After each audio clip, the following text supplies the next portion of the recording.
2 अगस्त 1990 की सुबह अचानक एक दिन मध्य पूर्व के छोटे से देश कुवैत ने देखा उनकी राजधानी कुवैत सिटी में इराकी टैंक घुस चुके हैं। यह एक अकेली घटना सिर्फ मध्य पूर्व ही नहीं बल्कि पूरी दुनिया को एक भयानक युद्ध की ओर ले गई, जिसे इतिहास में गल्फ वॉर के नाम से जाना जाता है। आज के वीडियो में हम जानेंगे इराक ने कुवैत पर हमला क्यों किया था, यह युद्ध कैसा था और कैसे अमेरिका के नेतृत्व में बने गठबंधन ने इराक को हराया।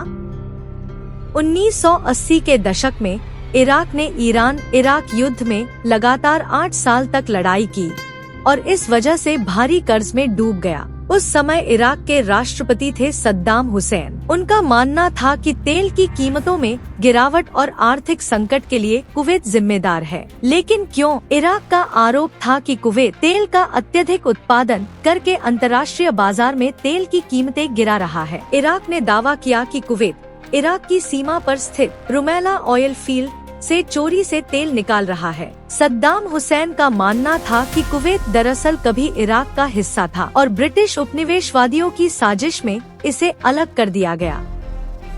2 अगस्त 1990 की रात ठीक 2 बजे सद्दाम हुसैन के आदेश लगभग 1.2 लाख इराकी सैनिक कुवैत की सीमा पार कर जाते हैं। सिर्फ 2 दिनों के अंदर इराक कुवैत पर कब्जा कर लेता है।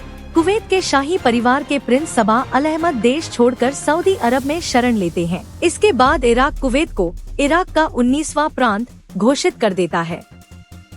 इराक के इस आक्रमण के खिलाफ पूरा विश्व एकजुट होकर खड़ा हो गया। संयुक्त राष्ट्र यूएन ने इराक को तुरंत कुवैत खाली करने का आदेश दिया, यूएनएससी रेजोल्यूशन 660, लेकिन सद्दाम हुसैन ने इसे मानने से इनकार कर दिया। नतीजतन 34 देशों की सेनाओं के साथ अमेरिका के नेतृत्व में एक कोalition फोर्सेस गठित किया गया। इस सैन्य अभियान को नाम दिया गया ऑपरेशन डेजर्ट स्टॉर्म।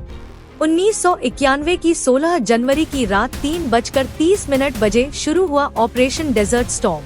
यह युद्ध आधुनिक इतिहास का सबसे तकनीकाधारित युद्ध था।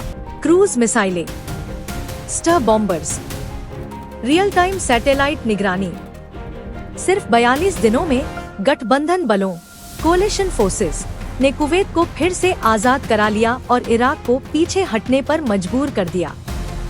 कुवैत ने अपनी आजादी वापस पाई। इराक में सद्दाम की सत्ता बनी रही, लेकिन अंतर्राष्ट्रीय स्तर पर वह पूरी तरह अलग थलग पड़ गया। संयुक्त राष्ट्र ने इराक पर सख्त आर्थिक प्रतिबंध लगा दिए। इराक ने कुवैत के 600 से अधिक तेल कुओं में आग लगा दी, जिन्हें बुझाने में कई महीने लग गए। यही घटना आगे चलकर 2003 के इराक युद्ध की नींव बनाती है।